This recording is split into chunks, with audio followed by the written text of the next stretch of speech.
안녕하세요. 행복한 가정을 꾸려가고 있는 여자입니다. 눈에 넣어도 안 아픈 딸을 보면서 하루하루 너무 행복한 일상을 보내고 있습니다.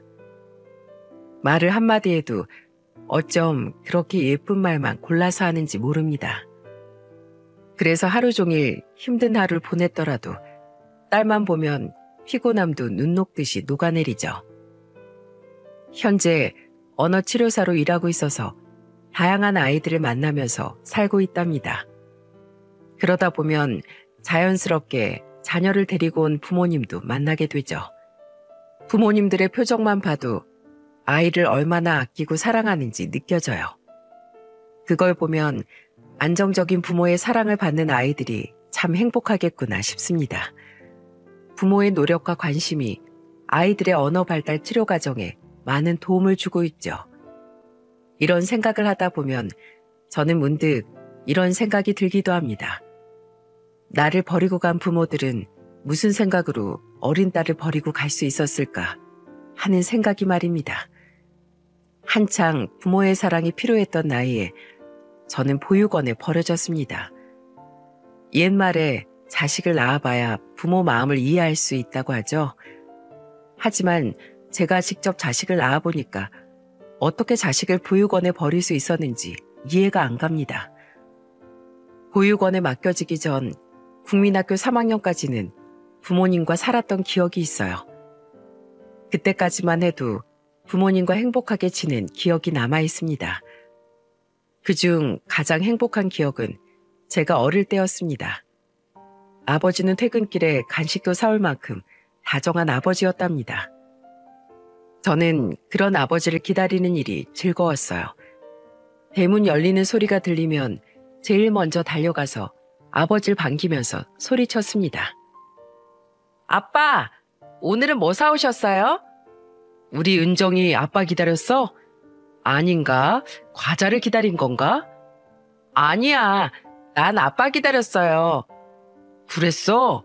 그럼 상으로 우리 은정이 과자 줘야겠네. 들어가자. 대문까지 달려나온 저는 아버지 손을 잡고 집으로 들어갔어요. 이 기억이 저한텐 지금까지도 남아있던 기억이죠. 지금 생각해봐도 국민학교 3학년 때까진 행복했어요. 하지만 아버지가 갑자기 실직을 하게 되면서 가정 불화가 시작된 겁니다.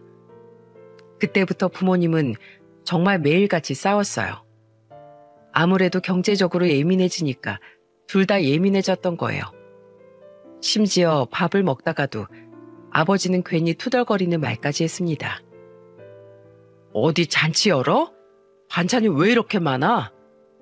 뭐가 많아? 겨우 반찬 4개 올라와 있는데. 반찬은 어디서 땅 파면 나와? 당신 집에서 돈 아낄 궁리를 해야지. 벌어다 주는 게 있어야 아끼지. 먹고 살기도 빠듯한 생활비 주면서 대체 뭘 아끼라는 거야? 뭐? 당신 지금 말 다 했어? 아버지는 엄마 말에 화를 내며 소리쳤습니다.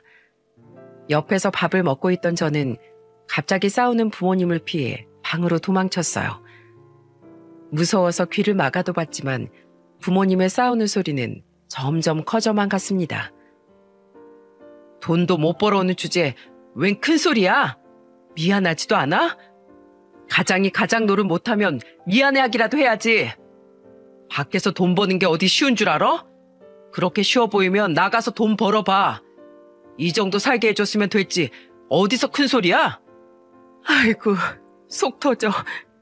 이런 놈 믿고 결혼해서 내 팔자 내 갖고 왔지. 에이, 더러운 짓구서 내가 들어오지 말던가 해야지 원. 끝내 엄마는 눈물을 터뜨리셨고 아버지는 언성을 높이다가 화를 이기지 못하고 집을 나가버리셨어요. 저는 방에서 잔뜩 움츠려 있다가 아버지가 나가는 소리를 듣고 거실로 나왔습니다. 저는 울고 있는 엄마를 다독이면서 말했어요. 엄마, 괜찮아? 울지 마. 저리 가. 너도 꼴 보기 싫어. 그냥 방에 들어가 있어. 안 들려? 들어가라고. 그때 저는 엄마의 반응에 순간 얼어버렸습니다. 제가 할 수 있는 건 엄마를 피해서 방으로 들어가는 일 뿐이었어요. 그 후로도 부모님은 정말 매일같이 싸웠죠. 그러다가 점점 부모님의 싸움은 파국으로 치닫고 있었어요. 심지어 아버지는 집을 나가서 며칠씩 안 들어오기까지 했습니다. 그러다가 부모님은 싸우면서 이런 말까지 했어요. 진짜 지긋지긋해서 못 살겠어. 언제까지 이럴 거야? 그럼 이혼해. 이혼하자고. 대신 애는 네가 데려다 키워. 지금 나보고 혹 달고 나가라고? 미쳤어? 당신이 키워. 나 혼자 먹고 살기도 힘들어 죽겠는데 지금 누굴 데려가라는 거야? 그럼 나보고 어떡하라고? 나는 뭐 살기 편한 줄 알아? 빚이 산더미야.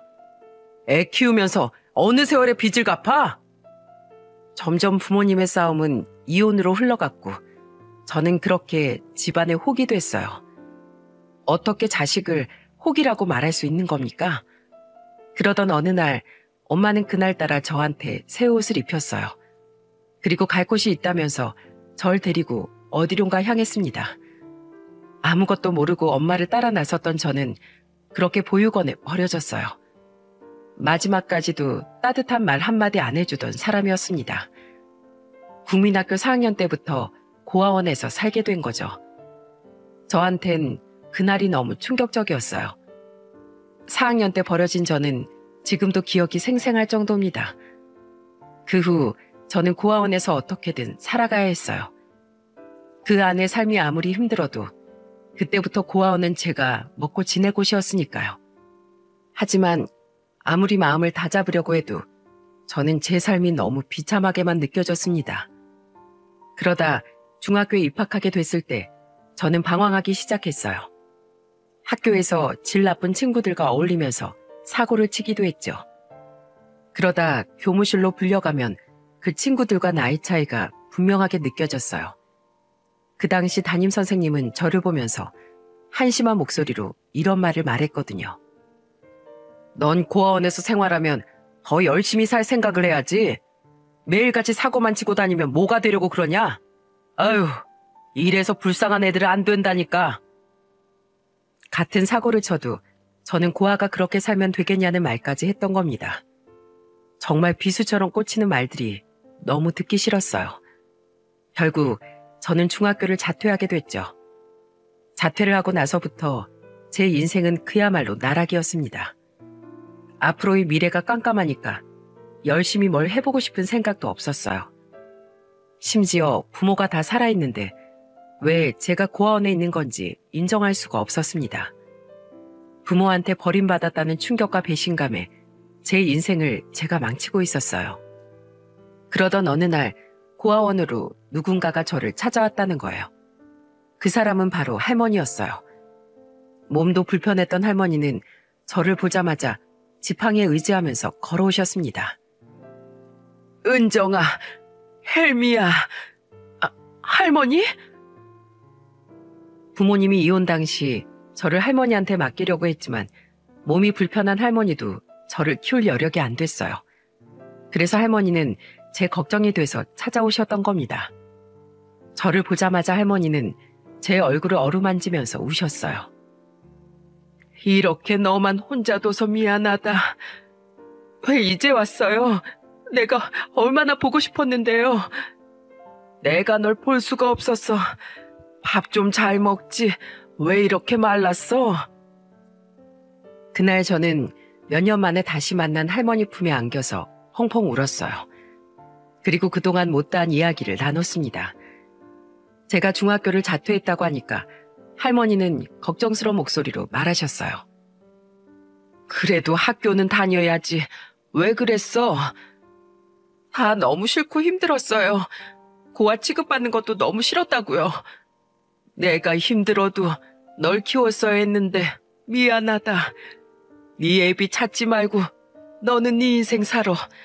나도 내 아들이지만 그날 이후 보지도 않고 살고 있어. 나도 걔를 버렸어, 은정아.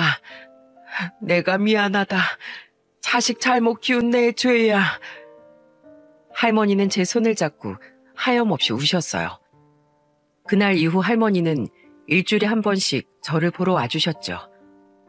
몸도 많이 불편하실 텐데 빠지지 않고 저를 보러 와주신 겁니다. 그런 할머니를 보면서 위로와 용기를 많이 얻었어요. 그러다 한 번은 할머니가 안색이 좋지 않아 걱정스럽게 물었습니다. 할머니, 안색이 안 좋은데 어디 아프세요? 아니야, 잠을 좀 설쳐서 그래. 그래도 우리 은정이 보니까 기운이 나네. 힘드시면 이렇게 매주 안 와도 괜찮아요. 저 할머니 마음 다 알아요. 그래도 내가 얼마나 살지도 모르는데 와야지. 그런 말씀 마세요. 할머니 오래오래 살아서 나중에 내가 돈 벌면 같이 여행 가요. 그래, 우리 은정이를 봐서라도 내가 건강해야지. 그날따라 왠지 할머니는 안색이 영 안 좋으셨어요. 계속 할머니가 마음에 걸렸죠. 그리고 일주일 뒤 저는 청천벽력 같은 소식을 듣게 됐어요. 바로 할머니가 세상을 떠나셨다는 연락이었습니다. 저는 그때 하늘이 다 무너지는 것 같았어요. 의지할 곳 하나 없던 제가 유일하게 의지했던 사람이 할머니였거든요. 그렇게 할머니를 힘겹게 보내드리는 동안에도 저는 부모라는 인간들 얼굴조차도 못 봤습니다. 어디서 뭣들을 하고 사는 건지 연락이 닿질 않는다는 말뿐이었죠. 정말 그때는 제 인생에 희망이 없는 것 같았습니다. 그렇게 저는 할머니를 먼저 보내드리고 매일같이 멍하게 지냈어요. 먹을 수도 없고 편히 잘 수도 없었죠. 그러다가 저는 우연히 TV에서 한 여자 인터뷰를 보게 된 겁니다. TV 속 여자도 고아원에서 자란 불우한 가정 환경을 딛고 성공한 사람이었어요. 그 사람은 인터뷰에서 당찬 목소리로 이런 말을 했습니다. 포기하지 않고 앞으로 나아가다 보면 길이 있어요. 힘들다고 가만히 있으면 불만족스럽게 살 수밖에 없답니다. 그러니까 꼭 용기 있게 행동해 보세요. 그 여자의 인터뷰를 보면서 저는 눈물이 났어요. 그리고 저는 이제는 이렇게 살고 싶지 않았습니다. 어디에 기대지 않고 혼자 제대로 인생을 살아내고 싶었어요. 그때부터 저는 검정고시 공부를 시작하게 된 거죠. 공부만이 제 인생을 살릴 수 있는 유일한 희망이었어요. 그 결과 검정고시 합격한 뒤에 대학교까지 입학하게 된 겁니다. 그러다 저는 언어치료사라는 직업도 갖게 됐어요. 제 직업에 자부심을 갖고 일하다 보니까 지금의 남편까지 만나게 됐죠. 남편은 포크레인 기사였는데 직업과 달리 자상하고 다정한 사람이었습니다.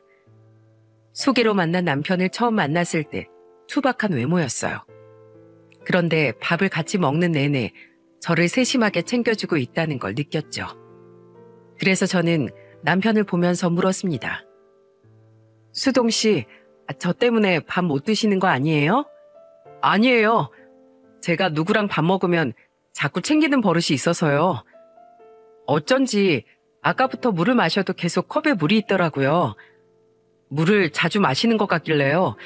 저 때문에 정신 없으신 거 아닌가요? 아니요. 오히려 기분 좋아요. 처음 느껴보는 다정함에 저는 남편한테 한눈에 반했어요. 그 후 저희는 연인으로 발전하게 됐고 결혼 준비까지 하게 된 겁니다. 처음엔 제가 고아라서 예비 시댁에서 싫어하면 어쩌나 겁이 났어요. 그때 걱정하는 저를 보면서 남편이 말했습니다. 걱정 마. 우리 부모님들 그런 분들 아니야. 그러니까 마음 편히 가자. 너무 긴장되는데 나 지금 단정하게 옷 잘 입은 거지? 지금 괜찮으니까 걱정 말고 가자. 떨리는 마음으로 저는 시댁으로 인사를 갔습니다. 그런데 집에 가자마자 어머님이 절 반갑게 맞이해주며 말하셨습니다. 반가워요. 생각보다 빨리 도착했네요. 네, 어머님 안녕하세요. 제가 긴장돼서 빨리 나왔더니 조금 일찍 도착했어요.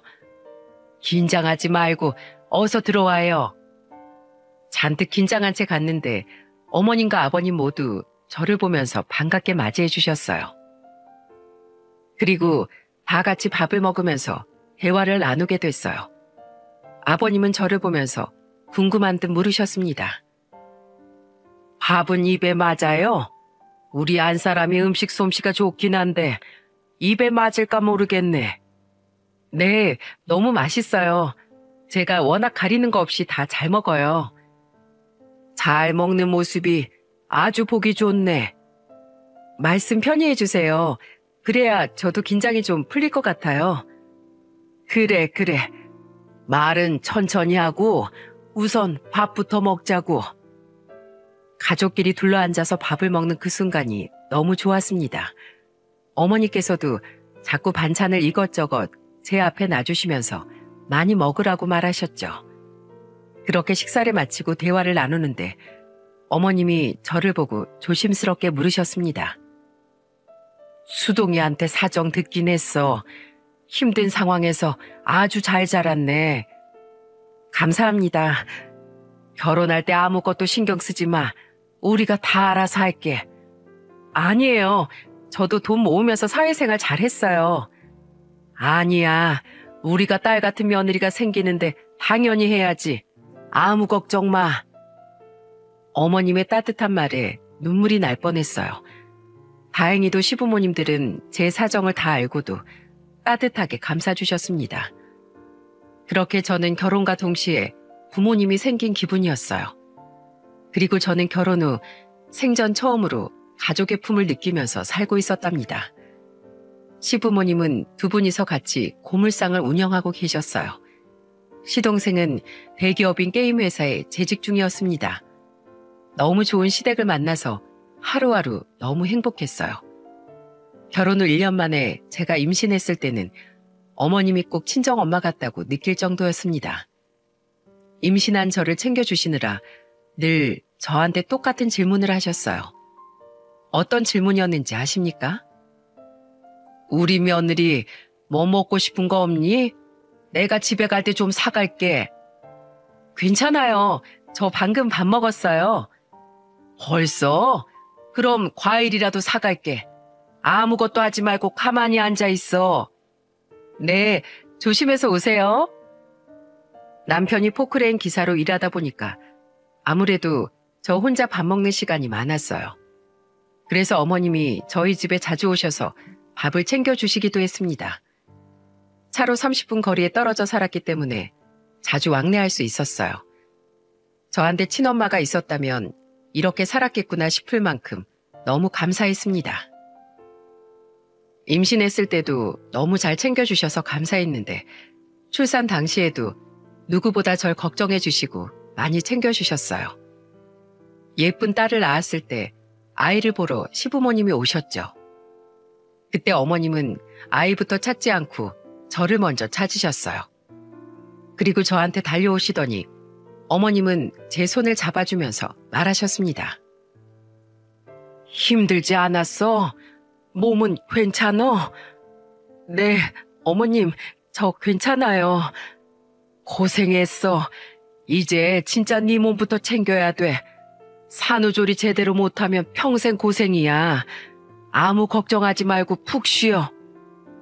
저는 그때 어머님이 꼭 잡아주시는 손을 맞잡고 뜨거운 눈물을 흘렸어요. 방금 태어난 소녀가 아니라 저한테 먼저 달려오셔서 괜찮냐고 물으시는 걸 보고 진심으로 사랑이 느껴졌습니다.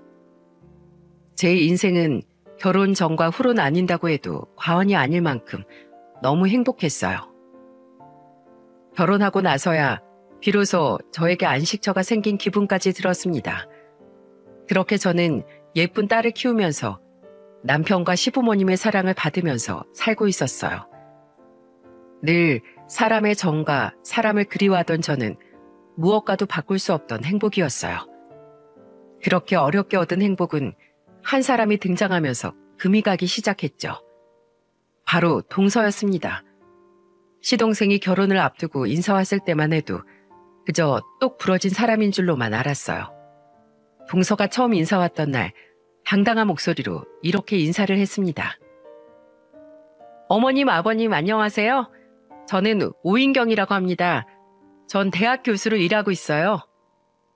동서가 대학 교수라고 인사하면서 소개하자 아버님은 놀란 목소리로 말했어요. 대학 교수? 아주 대단한 직업을 가지고 있네요. 아닙니다. 공부가 적성에 맞아서 그런지 천직 같아요.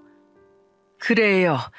우리 종상이도 참 공부를 잘했는데 이렇게 똑똑한 여자를 만나게 될 운명이라 그랬나 보네. 아버님의 장난스러운 말에 모두가 웃기도 했어요. 여기까지는 참 분위기가 좋았는데 문제는 식사가 끝나고 과일을 챙기러 주방에 갔다가 당황스러운 상황이 생긴 겁니다. 제가 혼자서 과일이라도 준비하려고 주방에 왔는데 동서가 따라온 거죠. 동서는 저를 보더니 활짝 웃으면서 물었습니다. 형님, 저도 도울게요. 뭐부터 할까요? 아니에요. 내가 혼자 해도 금방 해요. 그래도 어떻게 가만히 있어요. 형님이랑 대화도 할 겸 저도 같이 해요. 그리고 말 좀 편하게 해주세요. 저도 곧 며느리잖아요. 애교 많은 동서는 기어코 제 옆에서 과일을 깎으면서 갑자기 뜬금없는 질문을 했습니다. 형님은 학교 어디 나왔어요? 대졸이에요? 대학을 나오긴 했는데 대졸은 아니야. 중학교 때 자퇴해서 초졸이야. 검정고시 보고 대학 들어간 거야. 진짜요? 아니, 요즘 시대에 초졸도 있어요? 태어나서 초졸은 처음 봐요. 와, 신기하다. 진짜 초졸이 있긴 하네요. 그렇게 신기할 일인가? 내가 없는 제도 만들어서 대학 나온 것도 아닌데 뭐가 그렇게 신기해? 아니, 보통은 중학교 때 자퇴한다고 하면 부모님이 뜯어 말리지 않아요? 형님은 집안이 엄청 자유로운 분위기였나 봐요. 아무것도 모르는 동서가 자꾸 이런 질문을 하는 거예요. 근데 묻는 질문에 피할 수도 없고 솔직히 저도 이제 나이가 들어서 그런지 제 어린 시절이 부끄럽지도 않았습니다. 과거에 어떻든 지금 잘 살면 되는 거 아닙니까? 그래서 그냥 당당하게 말했어요. 나 고아원에서 컸어. 부모님 안 계셔. 나도 그때는 엄청 원망스러웠는데 이젠 괜찮아. 죄송해요. 제가 괜한 질문을 했나 봐요. 아니야. 이제 나도 나이가 들어서 그런지 그런 거 괜찮아. 그리고 어머님 아버님께서 얼마나 잘해주시는데 난 그걸로 만족해. 제 말에 동서는 묘한 표정을 지었어요. 솔직히 그때까지만 해도 저는 동서의 이상한 점을 몰랐습니다. 그리고 앞으로 저한테 불어닥칠 일도 한치도 예상 못했어요. 시동생은 그렇게 동서와 결혼식을 올렸습니다. 그 후 시동생 부부가 신혼여행에서 돌아오던 날 시댁에 다 같이 모였어요. 그때 동서가 큰 가방을 꺼내면서 밝은 목소리로 말했습니다. 제가 식구들 주려고 기념 선물 준비했어요. 하나씩 드릴게요. 잠시만요. 동서가 선물을 준비했다는 말에 시부모님은 놀란 표정이었어요. 가방에서 선물을 꺼내 하나씩 나눠주던 동서는 저한테도 작은 상자를 하나 내밀었습니다. 그런데 다른 가족들은 간식거리였는데 제 선물만 크림 같은 작은 통으로 된 걸 준 거예요. 게다가 겉면엔 다 영어로 된 글씨뿐이라서 저는 선물을 받고도 이게 뭔가 싶었습니다. 제가 이리저리 보고 있으니까 동서가 저를 보면서 말했어요. 아, 맞다. 형님 영어 모르시죠? 내가 영어는 잘 몰라서 이게 뭐야? 핸드크림이에요. 향이 좋아서 특별히 사왔어요. 정말? 고마워. 잘 쓸게 동서. 근데 형님, 진짜 초절인 게 이럴 때 티가 나네요. 아무리 영어를 모른다고 해도 중학교만 나와도 기본적으로 아는 건 있었을 텐데. 아휴, 어쩌겠어요. 앞으로 모르는 거 있으면 저한테 물어보세요. 동서가 저한테 비아냥거리면서 말하는데 머리를 한 대 맞은 기분이었습니다. 빈정상해서 한마디 하려는데 어머님께서 단호한 목소리로 먼저 말하셨어요. 넌 배웠다는 애가 손윗 사람한테 뭐 하는 거야? 전 그냥 형님이 모르시는 것 같아서 알려드리려고 한 거예요. 이런 거 요즘 휴대폰으로 검색하면 금방 아는 시대야. 근데 꼭 그렇게 비꼬면서 알려줘야겠어? 죄송합니다. 제가 너무 솔직했어요.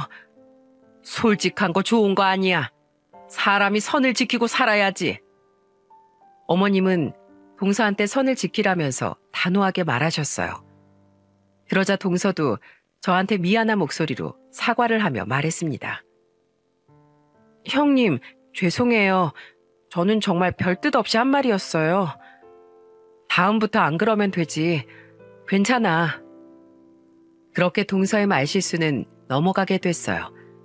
그래도 실수하고 한 번 어머니께 한 소리 들었으니까 그 후에는 좀 달라질 줄 알았습니다.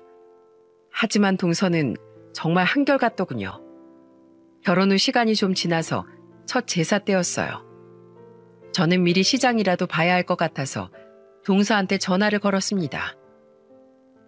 동서, 지금 통화 괜찮아? 왜요? 저 지금 바뀐대요. 다음 주에 시댁 제사가 있거든. 혹시 언제쯤 올 수 있나 해서. 네? 그걸 저도 같이 준비해요? 동서도 이제 며느리인데 같이 해야지.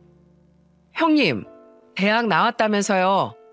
그럼 대학 교수가 얼마나 바쁜지도 아실 거 아니에요? 제가 지금 시댁 가서 요리할 시간이 있겠어요? 이래서 중고등학교 제대로 나와야 한다는 거예요. 동서는 제 말에 자기는 바쁘다면서 날카롭게 말하는 게 아니겠어요? 그런데 그냥 바쁘다고 하면 될 말을 꼭 저런 식으로 말하니까 기분이 나빴습니다. 그래서 동서한테 한마디 하면서 말했어요. 동서, 그럼 그냥 바쁘다고 하면 될 걸 왜 그런 식으로 말을 해? 제가 욕을 한 것도 아닌데 뭐가 문제인데요? 내가 그때 초졸이라고 했던 말 때문에 그런 거야? 그게 뭐가 그렇게 문제라고 사사건건 걸고 넘어지는 거야? 중고등학교가 괜히 있겠어요? 다 배울 게 있는 건데 형님은 그런 것도 못 배웠을 거 아니에요? 지금 말 다 했어? 그래, 그럼 잘 알겠네. 며느리가 됐으면 배울 것도 있다는 거.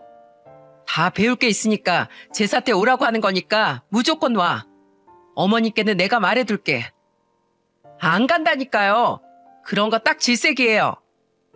안 되는 게 어딨어?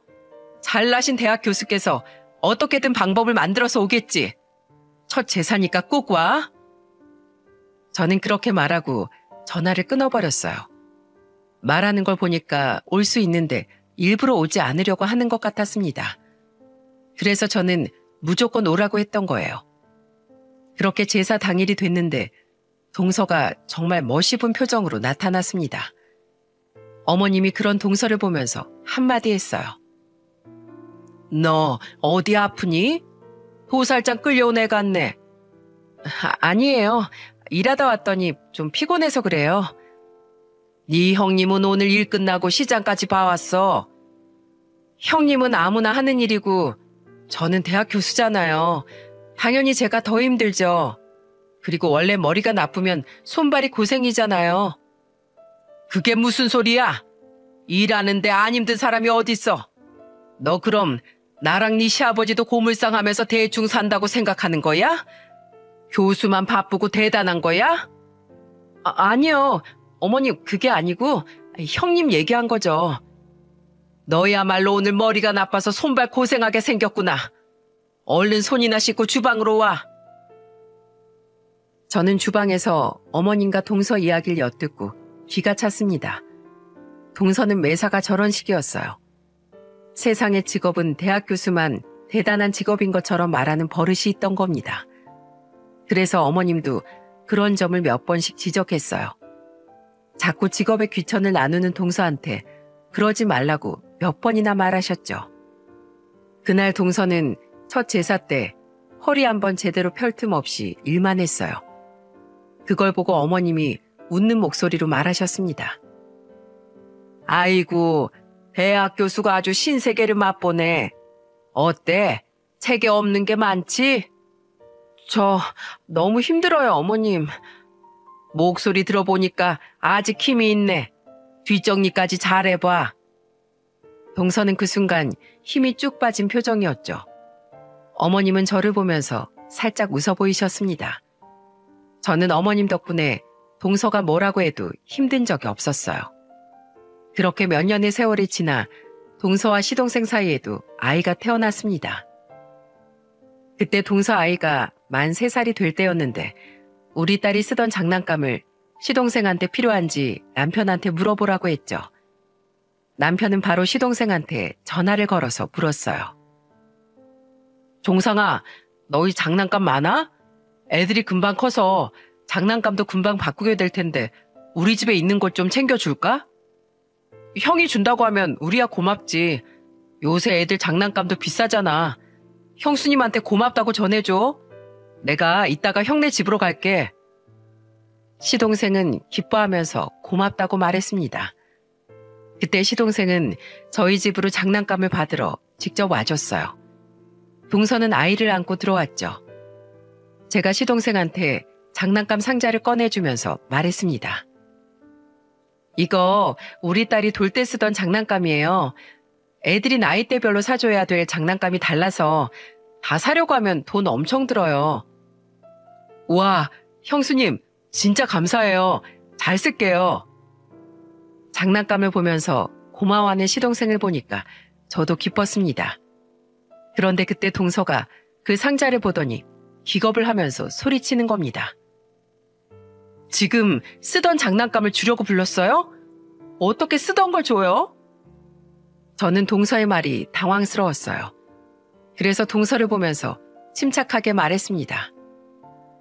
우리 딸이 돌 때 쓰던 건데 몇 번 못 썼던 것들이야. 새 거나 다름없어. 그리고 요즘에 가족끼리 서로 같이 쓰잖아. 남도 아니고 어때? 형님, 제 딸은 지능이 높아서 이런 거 안 가지고 놀아요. 벌써 영재 소리 듣는 애한테 지금 이걸 주신다고요? 지능이랑 장난감이랑 그게 무슨 상관이야? 애들 주면 다 좋은 거지. 동서 말 참 이상하게 한다. 그때 옆에 있던 시동생이 동서를 보면서 한마디 했어요. 당신 지금 뭐 하는 거야? 당신은 우리 딸한테 남이 쓰던 장난감을 주고 싶어? 우리 딸은 영재가 되래야. 피가 다르다고. 당신도 그만 좀 해. 우리 딸 그냥 평범해. 그냥 건강하게 잘 커주면 된 거지. 왜 자꾸 애를 영재로 만들려고 해? 그리고 형수님 언어치료사라 우리보다 애들 더 잘 알아. 됐어. 내 자식은 내가 알아. 그리고 배워도 내가 더 배웠는데 형님이 뭘 안다고 그래? 동서는 자기가 알아도 조금 더 안다면서 냅다 화까지 내는 겁니다. 그 모습을 본 남편이 화가 나는지 장난감 상자를 치우면서 동서한테 소리쳤어요. 지금 진짜 아무것도 모르는 사람이 누군데 그런 소리를 해요? 우리도 가져가라고 사정하는 거 아니니까 그냥 가요. 그리고 그런 식으로 애 키워서 얼마나 잘 키우는지 내가 두 눈 똑똑히 뜨고 볼 거예요. 남편의 말에 시동생이 당황했는지 남편과 저한테 사과하면서 말했습니다. 제가 대신 사과드릴게요. 죄송해요. 우선 오늘은 이만 가고 다음에 연락드릴게요. 시동생은 그렇게 다급하게 동서를 데리고 나가버렸어요. 진짜 이게 무슨 상황인가 싶었다니까요.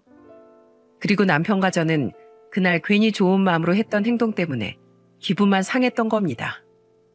사실 제가 그렇게까지 챙겨주려고 했던 이유는 따로 있었어요. 동서의 아이가 제가 볼 때는 언어 발달이 조금 느려 보였거든요. 보통 만 3살쯤이면 단어 정도는 대답을 해야 하는데 그런 걸 잘 못하는 걸 느꼈거든요.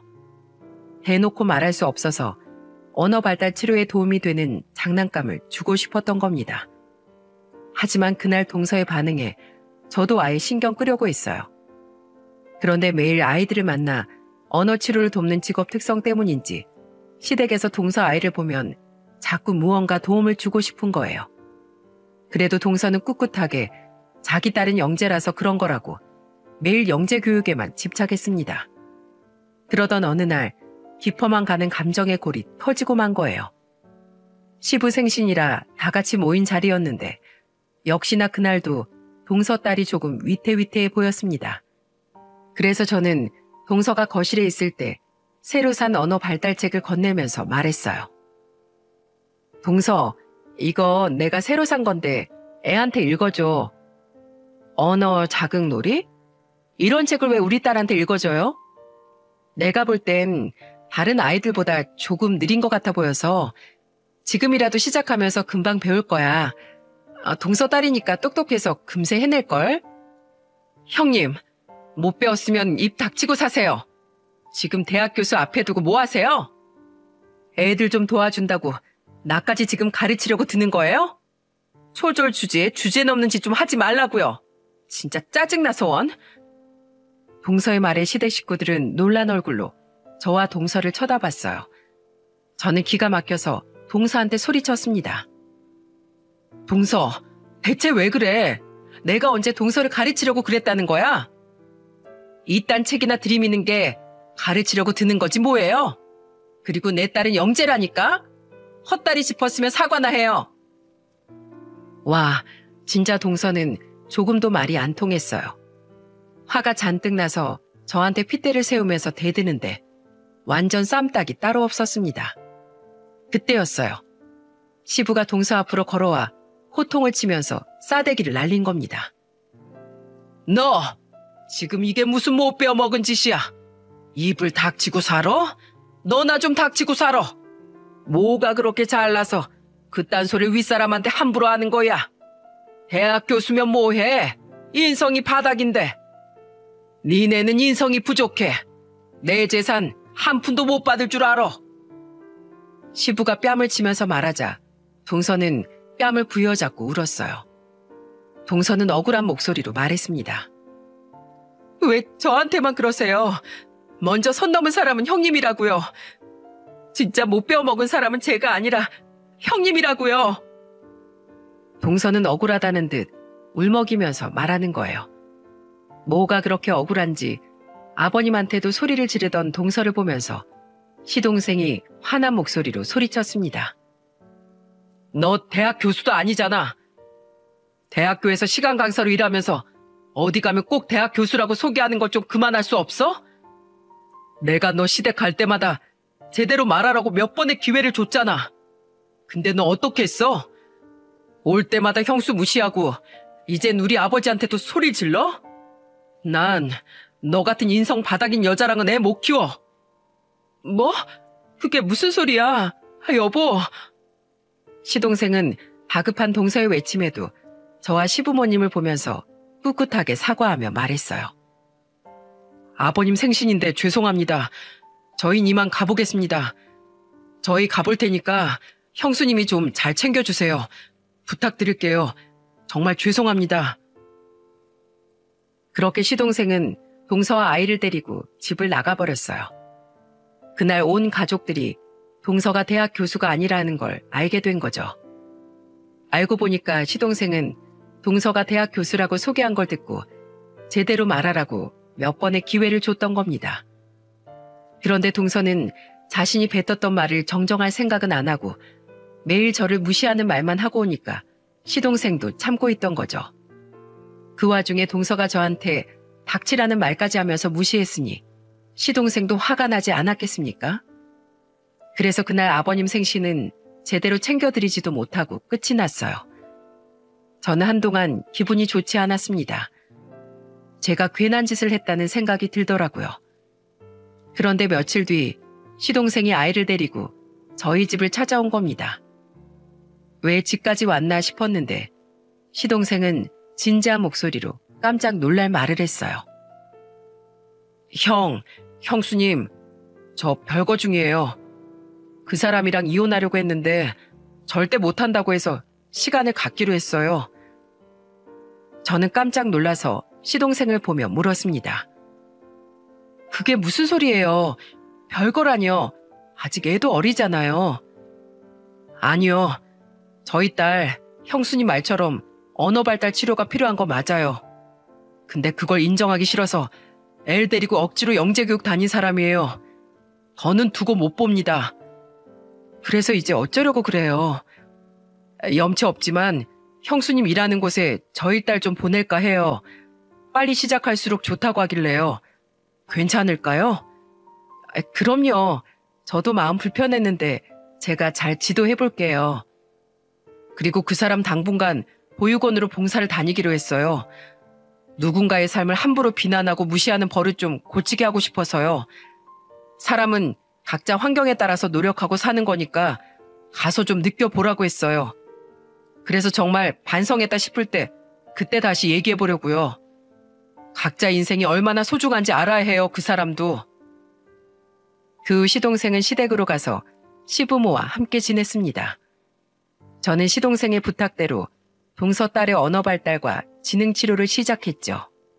동서 딸은 평가를 해보니까 언어 수용하는 능력은 평균이었지만 말로 내뱉는 게 어려운 아이였어요. 그래서 발달치료 첫날 저는 동서 딸을 데리고 교구를 이용해 놀이치료를 했습니다. 이거 무슨 색이야? 이름 알아? 그때만 해도 동서 딸은 말로 내뱉지 못해서 고개만 내저었어요. 하지만 언어 치료를 받기 시작하니까 하나씩 말하는 단어가 늘어가기 시작했습니다.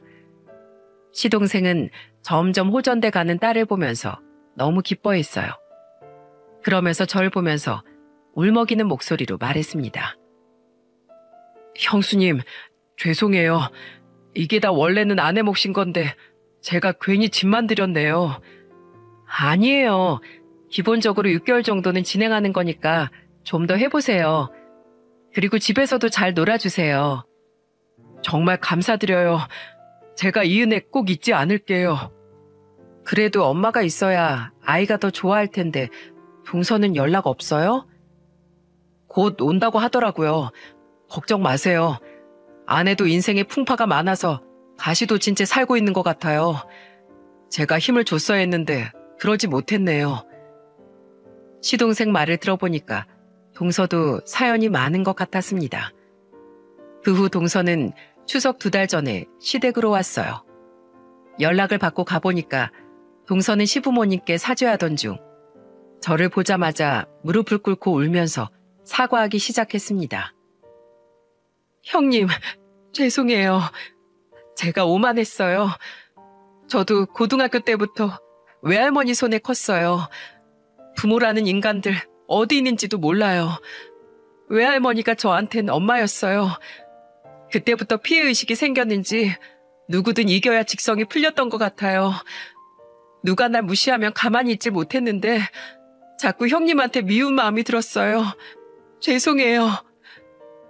동서, 아니 그걸 왜 말 안 했어. 나한테도 솔직하게 말하지 그랬어. 전 형님처럼 솔직하게 말할 용기가 없었어요. 그렇게 말하면 절 무시할 것 같았어요. 누가 동서 무시한다고 그래. 아무도 그럴 사람 없어.